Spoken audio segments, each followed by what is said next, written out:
Hi, everybody. Really, I'm just going to talk about measuring benthic calcification in the field because you already heard this morning from the experts on how the calcification rate of pelagic organisms is measured. So I'm going to be talking about common approaches for measuring benthic calcification. There's quite a few, as you're going to see. So I'm going to go through them, briefly mention the assumptions of the method, and then talk briefly about its advantages and disadvantages. And for the more established ones, I'll be able to say something about the likely precision that could be obtained by the method. For more details, you should see my chapter in the best practices in oceanographic or in ocean acidification research. There you'll find reference, the literature citations behind these different methods. So I'm going to start first with organismal scale methods. These are methods that we've been applying in the laboratory. Most cases, you can take that same method and use it in the field with some modifications. So the first one I want to discuss is the radio calcium 45 incorporation method. This assumes that the rate of calcification is equal to the rate of incorporation of calcium 45 into the skeleton. The advantages are that it's extremely sensitive, so you can make these measurements on very small organisms or pieces of coral colonies, for instance. You can get measurements on this time scale of minutes. So it's the only method that's really suitable for studying kinetics and pathways of calcium transport into calcifying organisms, and that's mostly where it's been utilized, except for some very early work by Garreau to actually, some of the very first measurements of calcification rates of coral were using the calcium 45 method. And it's the only method that truly gives a measure of gross calcification. All the other methods, as you'll see, really measure net calcification. In some cases, there's not going to be a big difference between gross and net if you don't have any dissolution occurring in your experiment, but fundamentally, these other methods are going to measure the net. The disadvantages of the method are that it requires destroying the organism. So you incubate it with the isotope for a period of time under your experimental conditions, then you have to harvest the organism and grind it up and extract the calcium 45 and measure it with a scintillation counter. The precision of this method has been greatly improved with some recent changes to the protocol. And RSD, that's relative standard deviation, is now said to be on the order of plus or minus 12%. This method has been checked against the alkalinity anomaly method and the calcium uptake method, where you just measure the direct chemical uptake of calcium. And it's found that the radio calcium method is highly correlated with these other methods. But there's some, it underestimates it, curiously, by 10 to 12%. And you would think it would work the other way, but it actually turns out to be less sensitive. So when these other methods are starting to show a small rate of calcification, the radio calcium method shows nothing until the rate gets above a certain threshold. So that's something to be concerned about, but if you were to think about using this method. So there's not the other way around, the other methods are overestimated? I can't think of any reason why the other methods would overestimate, but it's a suggestion. Yeah, go ahead. The calcium 45 is gross. You said it's gross calcification. Yeah. So they cannot lose calcium 45 even with dissolution. They can't what? Elute? Even if there is, a combination of calcification and dissolution. With calcium 45, they don't ever lose calcium 45, but they also experience dissolution. Do they ever? Oh. If there's skeletal dissolution, there should be. Yeah. I always thought it was a net of lesson.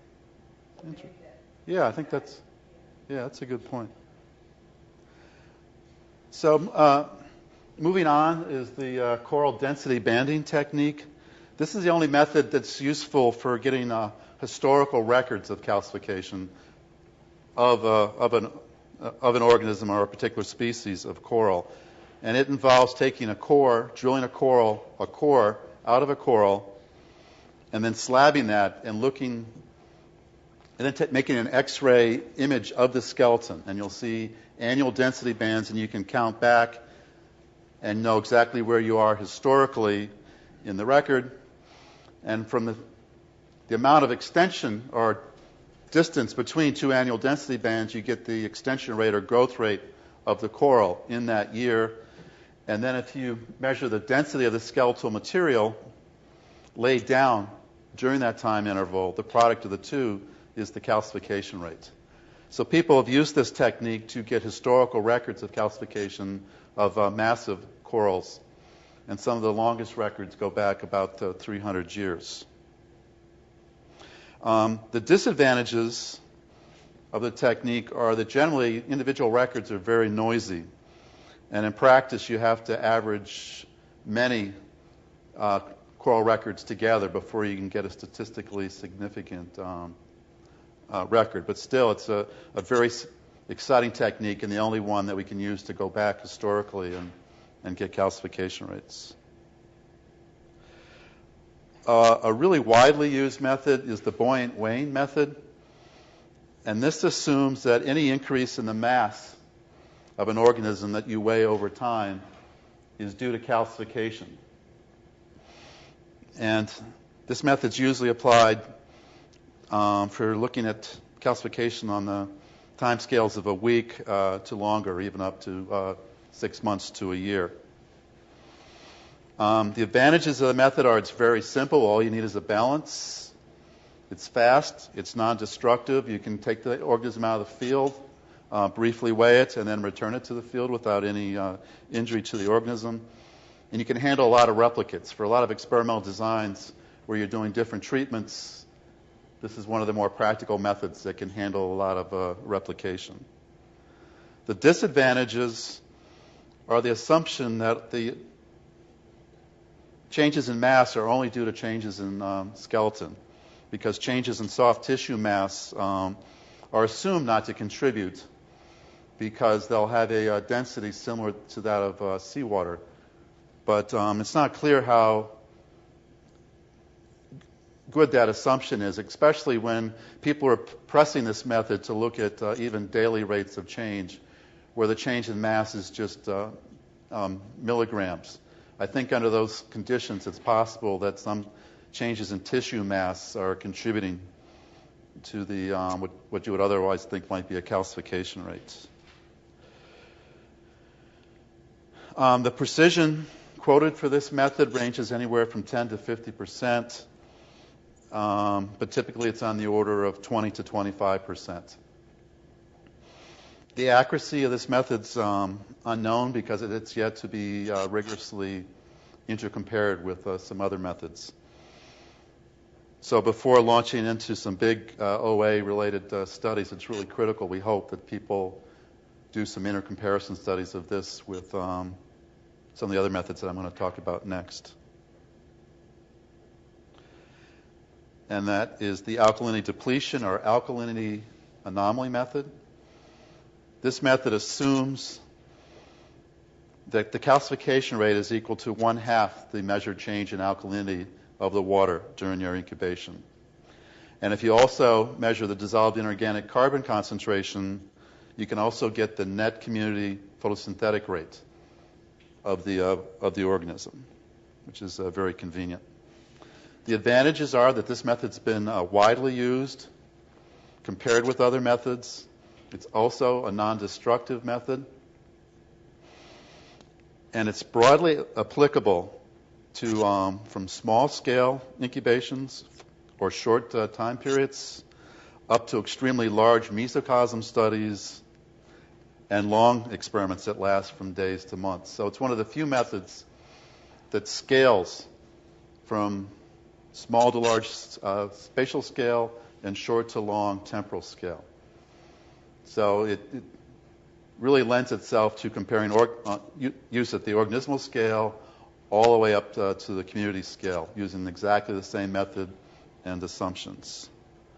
The disadvantages are, as we learned earlier, total alkalinity can be affected by changes in your nutrient concentrations.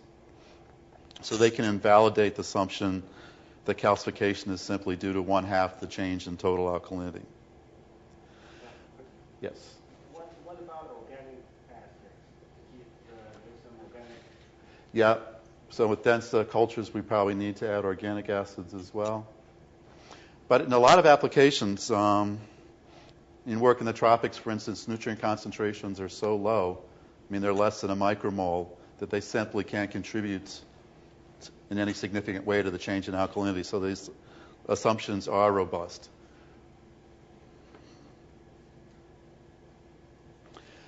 Very similar to the alkalinity method is the calcium change method. So you just simply measure the change in calcium concentration.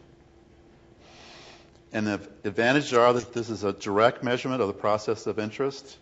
If you want to measure calcification rate, the disappearance of calcium is a very, very direct way to get at it. All the other advantages are the same as the alkalinity method. So it's non-destructive of the sample, scales beautifully from small to large experiments and short to long-term experiments. The disadvantages, and the reason this method hasn't been used much, are there aren't any really convenient methods to measure calcium concentration, especially at a very high precision. There is an EGTA complexometric titration that gives you a precision of about plus or minus 5 micromoles. So that's the most precise method that I know of, and that's about twice what you can do with alkalinity. But still precise enough to be practical for a lot of experiments. And unlike the TA method, it wouldn't allow you to calculate the net community production.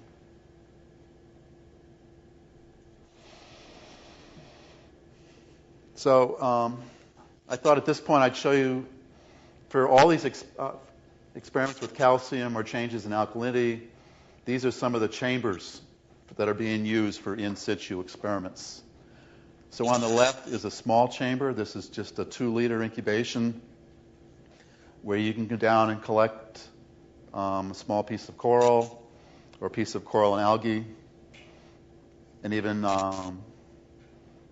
regular macroalgae if you just want to get net photosynthetic rates, and put it in the chamber.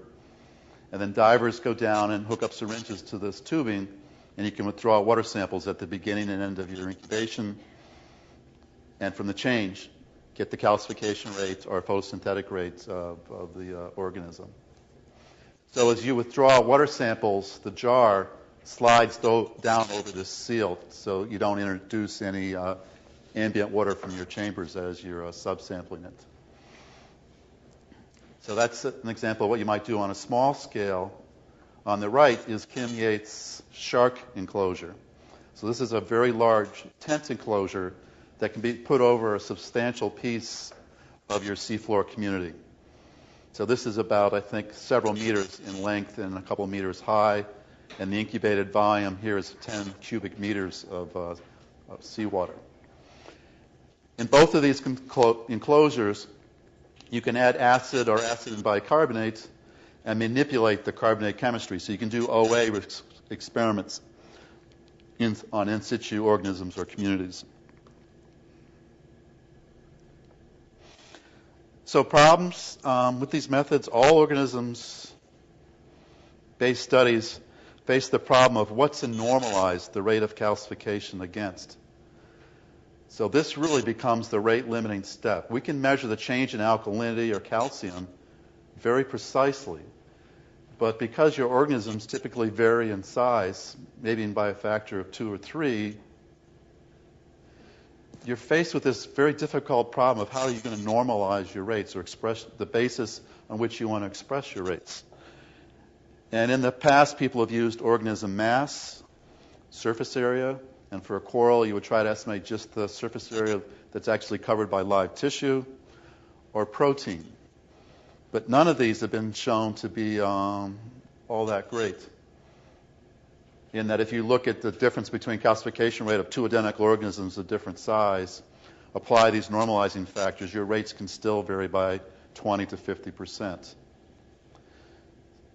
So this is an area that really needs some attention. We need to, when you measure photosynthetic rates, you measure the extract the chlorophyll, and you have a beautiful way of measuring, what's really the rate limiting step for photosynthesis. And when you normalize those ways, you can really get good comparisons between photosynthetic rates of different organisms. We need to find what enzyme or protein or something is really varies proportionally to the calcification rate. So it's difficult to intercompare studies because the rates are reported in the literature on so many different bases.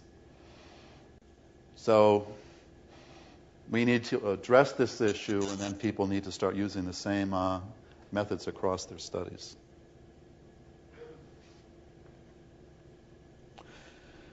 So next, I want to talk about methods that you apply at the community scale. The SHARQ water method, this is the most widely used method. Most of what we know about the rates of coral calcification in the field are based on this method. And it again assumes that the calcification rate is equal to 1/2 the change in alkalinity. But now in the field, you need to know the depth of the water column where you're working. And so you would go out in the field, find an area where during slack tide is shallow and over a community that you're interested in making the measurement in, and you would measure just the changes in alkalinity over time. And usually you only have an hour or two to work with to get a rate. The advantage of this method are it's fast and easy, and all you need to do is measure the change in alkalinity, so just some water samples and a measurement of water depth. The disadvantages are that it's only possible to make this measurements for a few hours out of the day. And what you really want to know are the daily rates or even weekly or longer term rates. So in order to do that, you need to stay out there on these sites day after day as the tidal cycle changes and make these rates measurements at different times of the day on successive days. And it's only been done a few times because it's just so labor intensive. And then you get some overcast weather and the light's very low on one day and you can't use those rates. So you can start to get a picture of just how difficult it is to get a good daily or longer term average rate by this method. And then of course it's only applicable in shallow areas. And you can't apply it in even shallow areas like on a fore reef where most of the calcification on a reef is happening because there's so much wave energy that you never have a slack period when you could apply this method. So next I want to talk about two flowing water methods that are widely used. And the first is the Lagranglan method.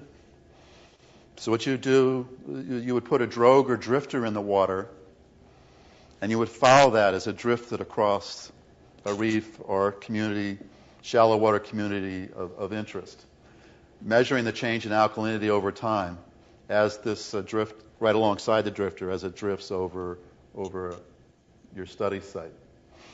And then the calcification rate is measured from the change in alkalinity at 2 time periods and the time between those observations. So, in the equation, Yes. difference in alkalinity is multiplied by? Rho is the density. So we're always measuring these on terms of micromoles per kilogram. So you need to, thank you, rho is the density of seawater. It's written here as R. Yes, thank you. I forgot to change the font to a symbol. All right, the advantages, it measures calcification under completely natural conditions of light, flow regime, temperature, salinity, nutrients, everything is natural. It's relatively easy to implement. It only requires collecting water samples as you follow a drogue as it drifts over the study site. The disadvantages, again, are you can only use it in shallow areas. And the reason these methods can only be used in shallow areas is that the alkalinity changes are happening in the biota on the sea floor. And then you're measuring that, the chemical change that creates in the water overlying it. So as the water gets deeper, your benthic signal is getting mixed into a deeper and deeper water column, then your signal is getting progressively smaller and smaller. The other thing, the main difficulty is that, typically with the currents that we find on reefs, your chance to, the drogue is going to drift over your area of interest in minutes to an hour, hour and a half at the most.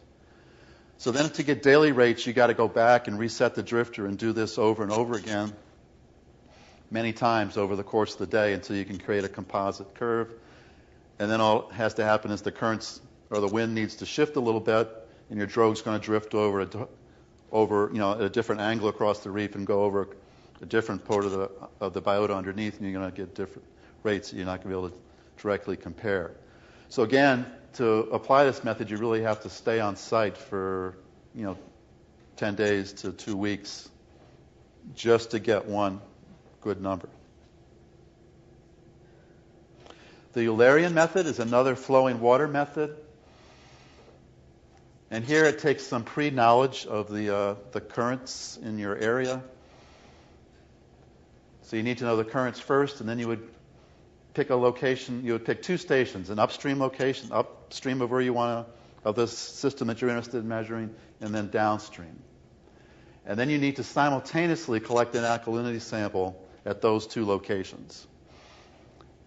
In practice, it's good enough to zip back and forth in a small boat because we're only talking usually about a kilometer. So you don't really have to have 2 teams of people collecting the water samples.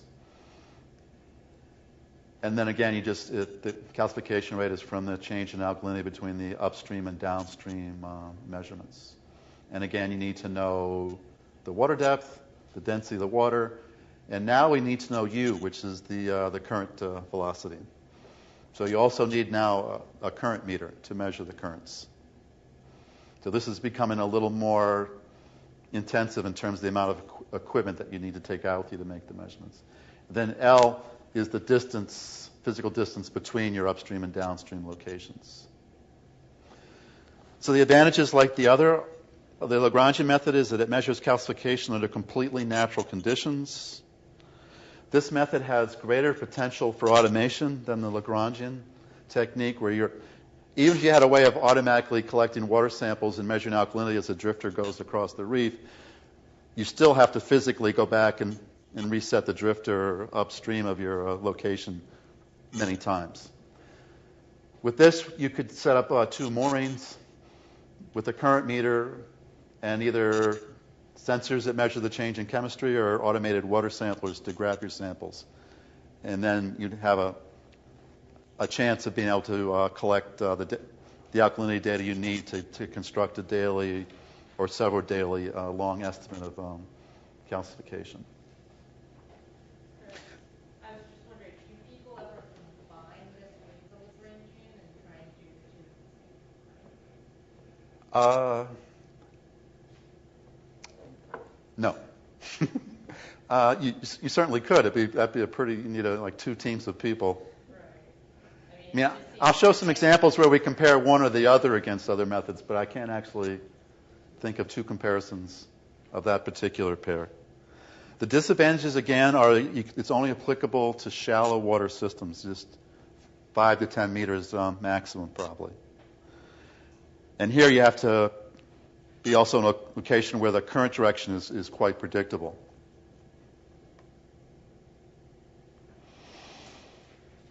Another widely used method is the total alkalinity depletion water mass residence method. And it assumes that a temporally and spatially average calcification rate of a region is proportional to the salinity normalized difference in alkalinity between a source region and the region of interest or your study site, and inversely proportional to the residence time of the water in the study area. So in practice, this area is often used in lagoons, bays, and bights, so areas that have slightly restricted water circulation and hence longer residence times. And what you would do is go off, and then the assumption is that all the water in your study came from an offshore oceanic site. So you go off a few kilometers from your study site and collect some water samples out there and measure the salinity and the alkalinity. And usually those values you'll find are very stable over time. And then your reef waters, or your whatever your study site is assumed to be a mixture of that water. How that water's changed over time as a result of laying over this system and the organisms slowly removing the alkalinity from it over time. And then you use the normalized total alkalinity because rainfall and evaporation can cause small changes in the alkalinity, either due to dilution or concentration, as those waters lie over the region. Yeah. So this is equivalent to you just do a two-end member mixing and then Yeah. a way of removal from the theoretical mixing line. It's exactly what it's, yeah. So people have used this in rivers and streams a lot as well. Then the residence time can be estimated from knowledge of the circulation. If you know the depth and the current over the area, circulation model, you can estimate the residence time of the water pretty simply. People have often used salt or water budgets to estimate it as well. And you can also use a geochemical tracer. I'm using beryllium-7, a cosmogenic tracer, to get residence times. The advantages of this method are that it gives a temporally and spatially averaged rate for the study area. So this is a really, all these other methods are giving us rates in an hour. What we really want to know is what the daily rate is. This method directly gives you a daily rate averaged over the residence time of the water, which might be from days to a month in some areas. And it also, you lose a lot of resolution about spatial details, but sometimes that is good. This method gives you the rate spatially averaged over a fairly, over kilometers squared usually area. So a number that would be difficult to obtain by the other methods I've been describing. The disadvantages are that it's not suitable for areas where the water residence time would be short, at least shorter than a day. But that's not a particularly restrictive disadvantage. An old method is called the calcium mass or standing crop turnover method. And this is a method that I first see attributed to Keith Chave. And it involved making a census of the standing crop of all important calcium carbonate producers in a study area, and then multiplying their standing stock in terms of grams of calcium carbonate by the turnover time of each of those organisms, or it's roughly equivalent to their lifetime.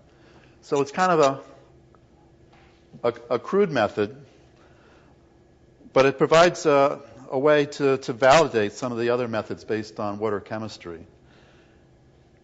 And I'd like to suggest that it might be a method you want to employ if you're going out to a new area and you have absolutely no idea what to expect. Before you launch into some of these heavily instrumented, manpower-intensive techniques, it might make sense to look at coral cover, and you may not want to do the census method, but get estimates of coral cover, multiply that times a reasonable rate of calcification on a per meter squared basis times the square meters of coral and other calcifying organisms you see, and then scale that up and make a guess of what the calcification rate for your system is before you design an experiment to go out and measure it more precisely by some other methods.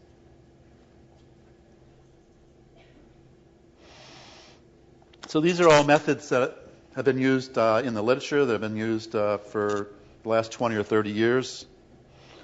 I wanted to talk finally about some promising new methods.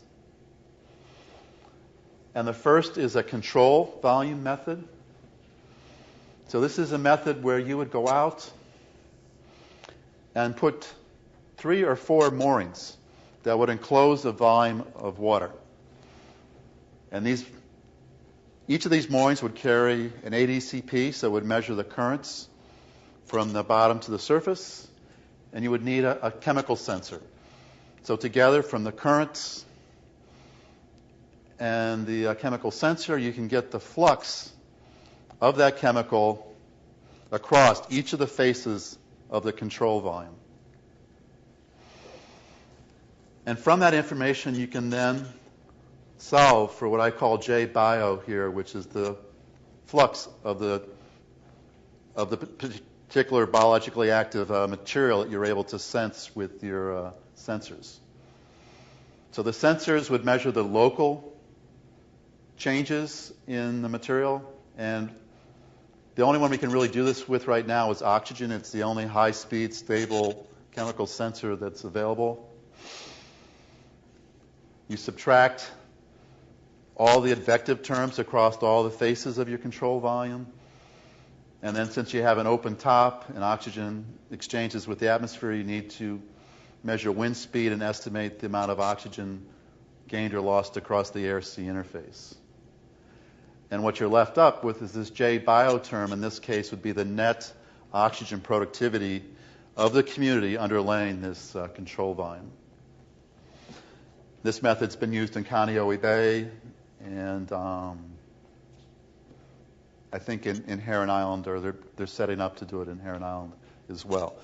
The advantages are that you get instantaneous rates under completely natural chemical, physical, and biological conditions and then since this can run for days and weeks, you can integrate these instantaneous rates to get these daily or weekly rates that we really want.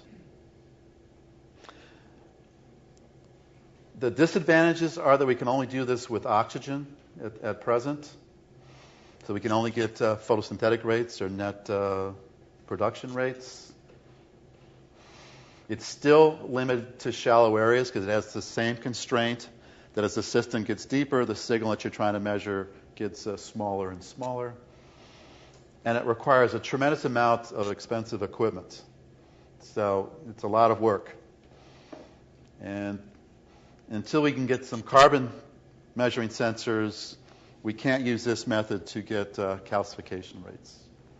But it's on the horizon and something very exciting. Chris, did you use calcium? There's calcium sensors available. I don't think I don't precision. I want to check in on that, yeah, because they're fast enough. But the signals that we're measuring, are probably at most 10 to 20 micromolar. So we need to see how noisy they are. That's going to be at the absolute limit of their...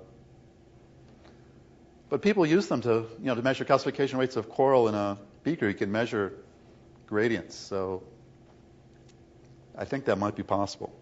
First, there is pH and PCO2 sensor available. You just don't like the pair, or how do you calculate? Yeah, I've spent a year or two trying to do that, and you just don't get the precision and the alkalinity that you need. And because the changes, again, are only on the order of 10 to 20 micromolar. And if you just take the precision of the spec pH and the quoted precision of the PCO2 methods and just propagate that through, so under absolute best conditions, you can only do plus or minus 15 micromoles per kilogram. And then, in fact, they're drifting a little bit.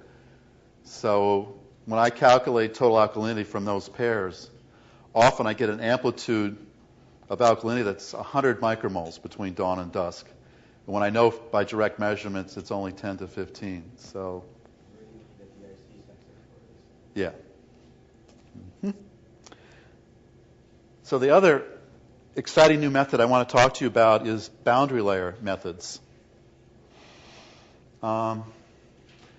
At the sea floor, there's an interface between the organisms and the overlying water, where currents and turbulence go to zero.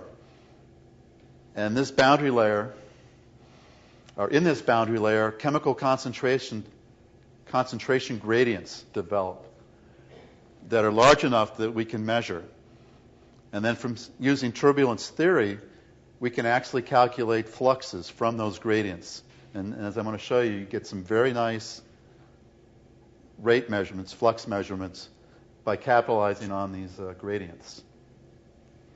So for measurements of currents and concentration gradients and boundary layers, we can get organism and community scale measurements of community and organism metabolism. And again, it's a completely non-invasive technique that measures under completely natural physical, chemical, and biological conditions. It gives an instantaneous rate. Rates are on a minute or hourly basis, or really they're fundamentally on a per minute basis.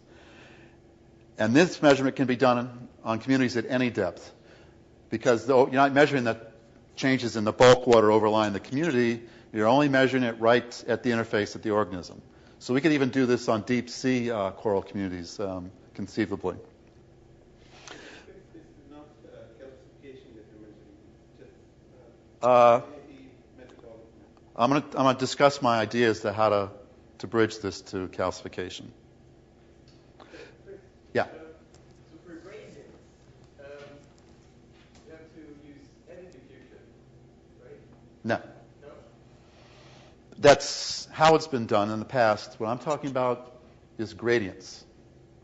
So often you can measure, and I'm going to show you the gradient in oxygen or hopefully in calcium or total alkalinity. On a larger spatial scale, and my idea is to measure this over longer periods of time. And then you multiply that times the eddy diffusivity that you get from your current measurements. So it's not an eddy correlation method at all.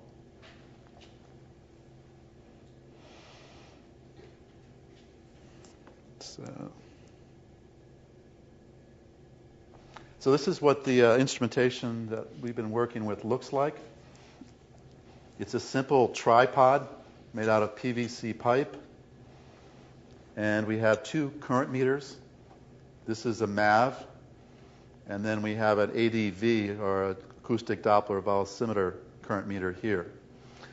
Both measure currents in all three dimensions. I mean, we could have used two ADVs just as well as the MAV up here. And then we have two oxygen sensors, two Andera optodes. So here's one Andera optode, so just about 20 centimeters off the bottom. And then the second oxygen sensor here, 1.2 meters off the bottom. So what we measure is the difference in oxygen concentration over this narrow depth interval. And then this was placed on a reef in La Figuera, Puerto Rico. And immediately next to this, we had Kim Yates' SHARQ enclosure. So she's measuring calcification and net photosynthetic rates over some of the same community, just about 50 meters upstream of us. So in the top panel, we have the measurements of oxygen from the two oxygen sensors. So the green trace is the shallower oxygen sensor. So this is the one that was mounted up on the frame, 1.2 meters above the bottom. And the red is the deeper sensor mounted about 20 centimeters off the bottom.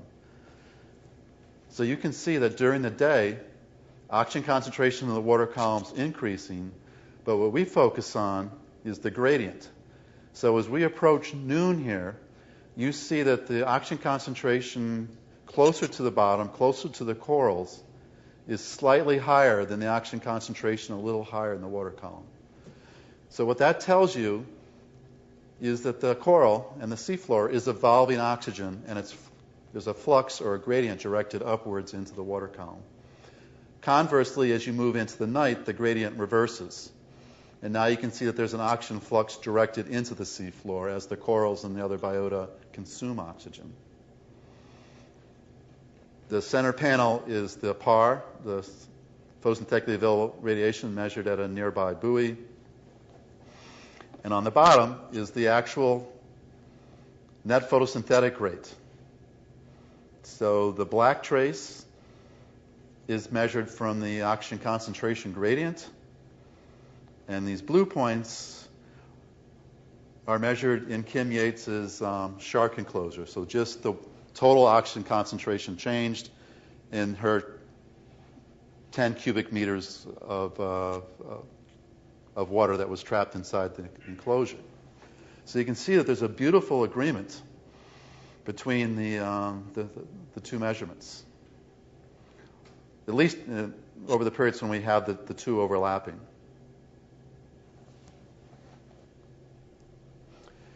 This is the same data, except we've created a composite. So we have data over about 7 days. So we've averaged hour by hour and created a composite daily net photosynthetic rate. So the blue is the rate inside the SHARQ enclosure, and then the black is based on the measurements made in the free water column, based just simply on the changes in oxygen concentration gradient. And then again, the light for reference. So we're really excited about the agreement, but it almost seems like black magic to me. I mean, I can see, as a biologist, how we might be able to get the right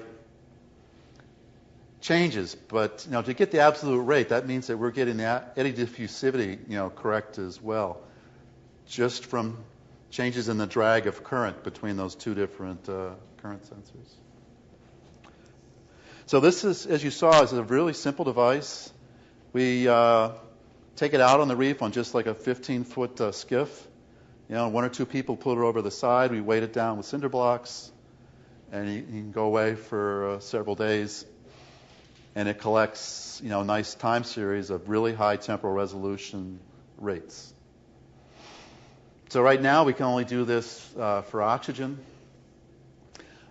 My ideas are to create a water sampler that would collect water samples at those same two depths. So a bag sampler, and my idea is to slowly collect the sample through a very fine tubing over an hour.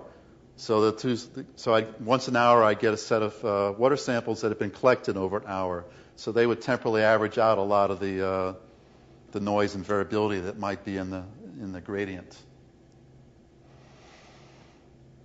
And then we would get a liter of water, which we could analyze for ATP, total alkalinity, well, maybe ATP, total alkalinity, calcium, and anything else that you can measure chemically. And you could even get feeding rates. If you can measure the change in chlorophyll or ATP or some other estimate of plankton biomass, you can get a whole suite of rate measurements. Not at this temporal resolution, but at whatever resolution we might be able to collect a bag sample at.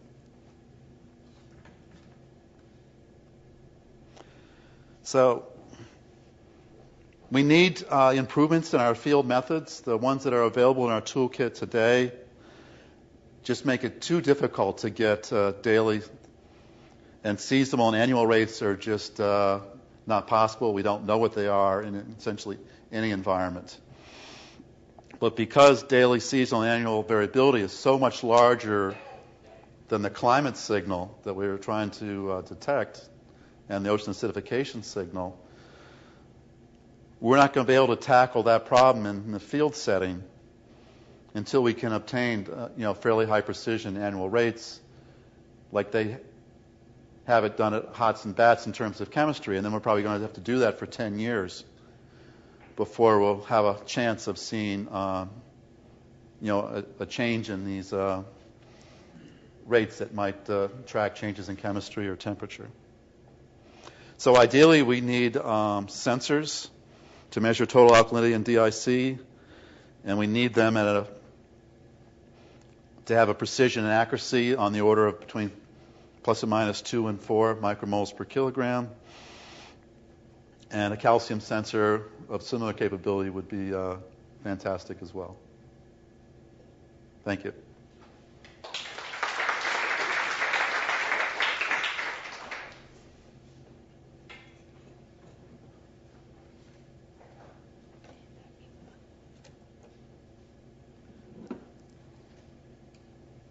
Questions?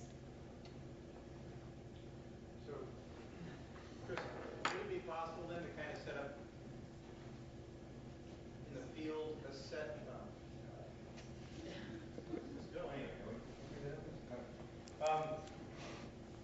would it be possible then at lower sampling resolutions, could you sample something at much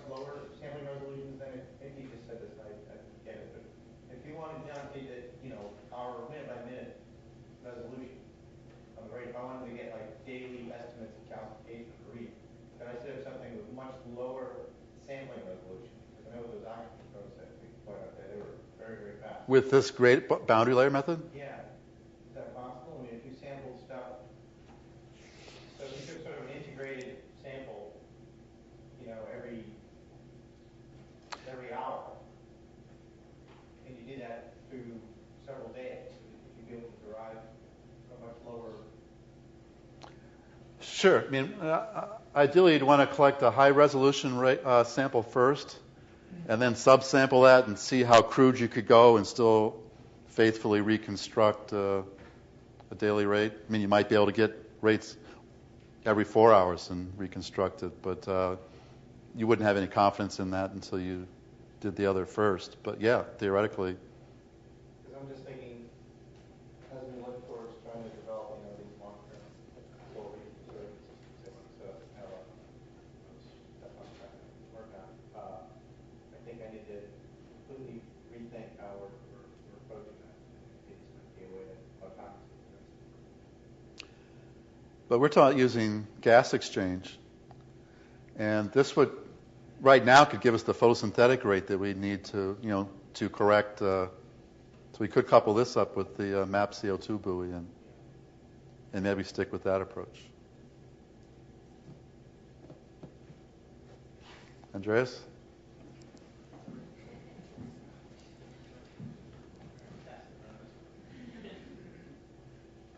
I'm not completely conversant with the boundary layer rate how you do that, but if I understand correctly, you need to know the eddy diffusion coefficient. Yeah. Yeah. So how do you measure those? You measure something called U star, which is it's the vector sum of the east, west, north, south, up and down current vectors. And you do that at two depths, the two depths that I show you. And from the difference in those, there's this theory called the turbulence, theory of the wall. And it assumes that it says that things vary logarithmically near boundary layers. And once you measure U star, there's equations that allow you to go to the eddy diffusivity. I'm sorry? Uniflow? No. This flow is swinging around. But when it does, of course, it's, you know, you're measuring what's happening upstream of you a little bit. So the method works, but it's going to be sampling over different parts. So you want to position yourself in sort of the center of a community that's not going to be so different as the current swings around. But we had, tides out there over those 7 days that were, yeah. No, because it's measured, no. I mean, I'm not an expert on this. I work with an engineer and a physical oceanographer that understand, those parts of the project better than I do.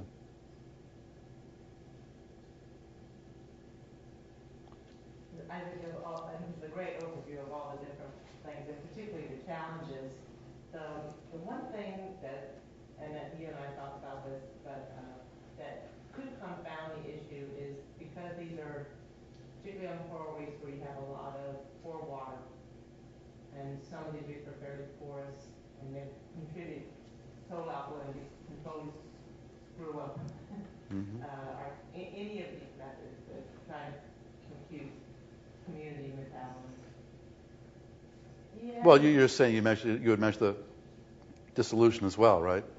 Well, it wouldn't be just dissolution. It could also be pore water chemistry, which could be very different than what you would see in terms of changes of what the community is of. So it wouldn't just simply be dissolution.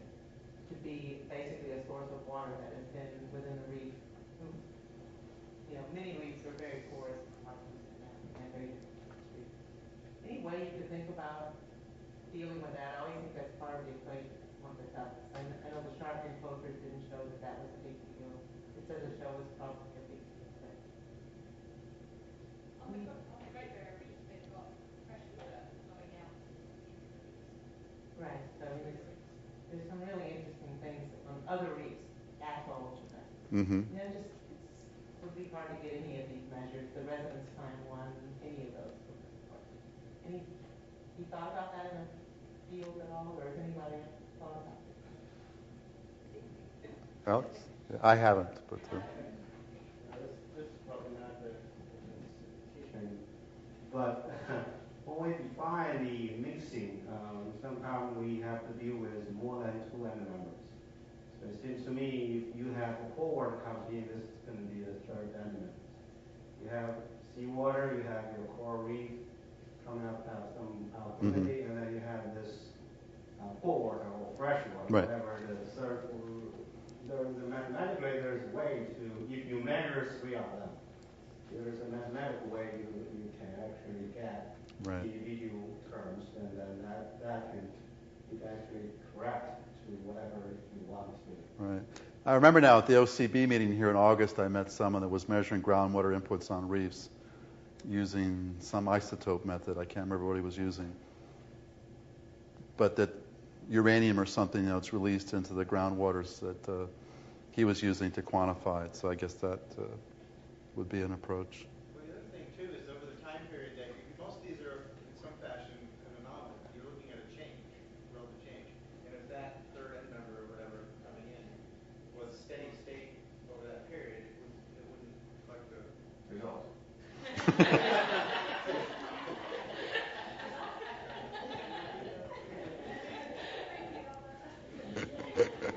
The point is we're not steady state, so the reason why we have something that helps them. Well, it depends on the time period that you're doing the measurement. So if the measurement's only happening over, well, I guess that was complete for 2 days. So as long as those processes didn't change. Well, we did have some periods at night when the two disagreed quite a bit. So we need to go back and find out why those were. So basically, each of these methods, you have to measure the total alkalinity in the water column. Most of those methods, yeah. And you said that you would tell us how to get the metabolic gasification, and I probably didn't get that part. To get the net photosynthetic rate?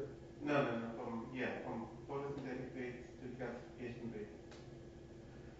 Oh, yeah, I did show that, but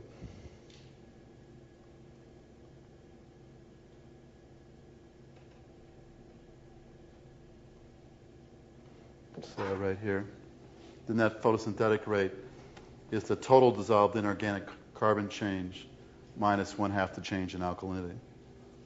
Is that that's how you get the change in photosynthesis on carbon terms.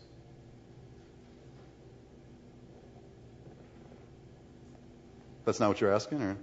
No. Yeah. From this last thing that you've shown about The boundary layer? you get community metabolic rate. Yep. From that, how do you calculate gasification rate?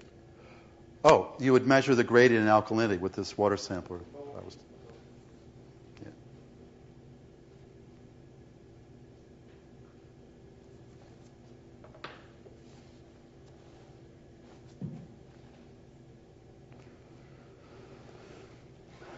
Alrighty then. How do you measure the surface area? Of a coral. For some corals that have simple geometry, you just consider it a dome or a cylinder with a hemispherical top. There's methods that involve dipping it in wax.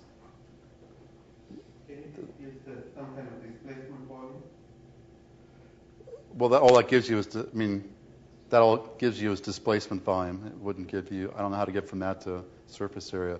I've tried using displacement volume directly as another way of normalizing rates.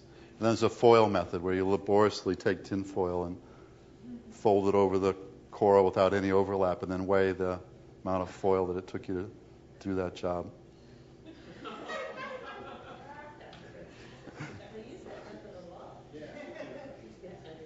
you ever tried using that PET method? No. Oh, I've heard about that, but I've then forgot about it. That's, yeah. You want to tell people about that? It just requires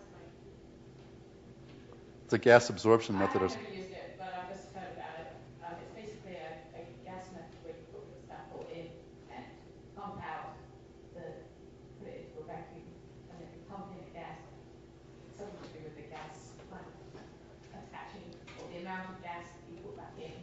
attaches to the surface and reduces the pressure, and then the change in pressure is proportional to the surface area. So potentially very precise. So, because I think the geometric methods, Oh. the other methods are pretty For certain. unprecise. Yeah. The one I'm concerned though with the BET, because I did that in graduate school for inorganic materials. It overestimated the actual reactive surface area considerably. You got into every single pore, and that's not the actual reactive surface area calcification especially for. So, Oh, but maybe so. but it's a lot closer than Probably we were use some before. oil. Or we could dip it in wax first and then do this one. But can't you use some imaging method where you take photographs all around, reconstruct? I've heard people talk about that, but I've never. 3D scanners, yeah, 3D scanners. Yeah? Yeah. Actually Them, yeah. getting surface areas and. I've only seen people do it with big things. Yeah. Not with. Can we use a radar to scan the surface area and then generate image and then automatically usually helps? I think that's what they're talking about, yeah. Richard? Excuse me, your measurement comparing with the SHARQ, Yeah. if I read that right, does it imply that your benthic boundary layer is integrating over the same area as the SHARQ measurement? If you did that matchup? Well, both. No, I don't think. No. I mean, we're reporting both measurements on a per meter squared area. But the footprint under the SHARQ, is known exactly. But where do you get your per meter for your benthic boundary layer measurement? How do you determine what you're integrating over? Well, that's interesting. The KZ, just has units of area per unit time. So we made no other assumptions about the area. People tell me that they think the footprint that this measures is about a 50 meter squared area in sort of an oval, directed upstream of wherever your instrument is. But So could you repeat the KZ because I didn't. KZ is meters squared per second, right? You multiply that times the concentration gradient in millimoles per meter cubed, and you end up with millimoles per meter squared per unit time. So that's where the area of those rates come from, without any other assumptions. So just a simple cancellation of terms. Yeah. Yeah. Okay. But the beauty of the method is that it spatially integrates over area of about 50 meters squared. So, That's what I was trying to get to.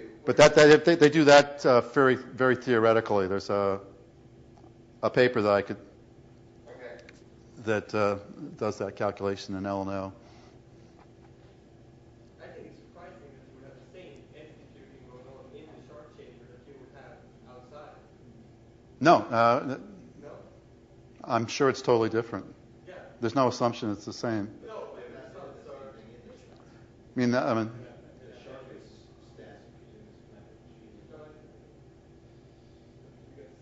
get your results agrees very well between the two measurements. oh, so you're saying by implication they must be the same inside the SHARQ as outside? No. Well, I'm surprised that Is it there was so much. What the water flow in your section Yeah. is not in the SHARQ cage. And so Right. Yeah. We got like 5 to 10 centimeters per second flow past the what we call the cross, and there's no flow. Well, there's circulation inside the SHARQ enclosure by virtue of a pumping system. So the flow environments are totally different. With the fact that we get similar rates tells you that that the SHARQ does, they're doing an adequate job of simulating the natural environment, which is, interesting. But it also sort of implies that what they've covered the SHARQ with is of similar community structure to the 50 square meters Yes. that you're sampling upstream of. Right. Also probably maybe fortuitous. Yeah. I mean, we put a lot of effort, but you don't have a lot of control. Joni? You were just Yeah. So the alkalinity issues would be different because you would be drawing down alkalinity within the SHARQ enclosure, Right. but not in the field. So you would have to try to adjust for that kind of a metabolic difference between those two groups. So for oxygen, it's okay because it's not self-limiting the way TA would be. Well, I mean, they're consuming oxygen. Yes. So You need to be. it shows that it's the same. Yeah, and they open the tent periodically and flush it out so that it doesn't ever diverge too. That's why there's gaps in that record. Oh, okay. They're regularly flushing it out with fresh water so the chemistry never diverges too far from ambient. Okay. So, did it just, if maybe you could share a little data then, because you have this really nice agreement with your oxygen. In this experiment, did they do calcification in the SHARQ then? Yeah, so we have calcification in the SHARQ, but not anything, unfortunately, to compare it with. Well, I was also doing the Eulerian method where I measured the alkalinity change upstream and downstream of the SHARQ. But I don't have the ADCP data yet to calculate rates from my alkalinity changes. But eventually we'll have that comparison.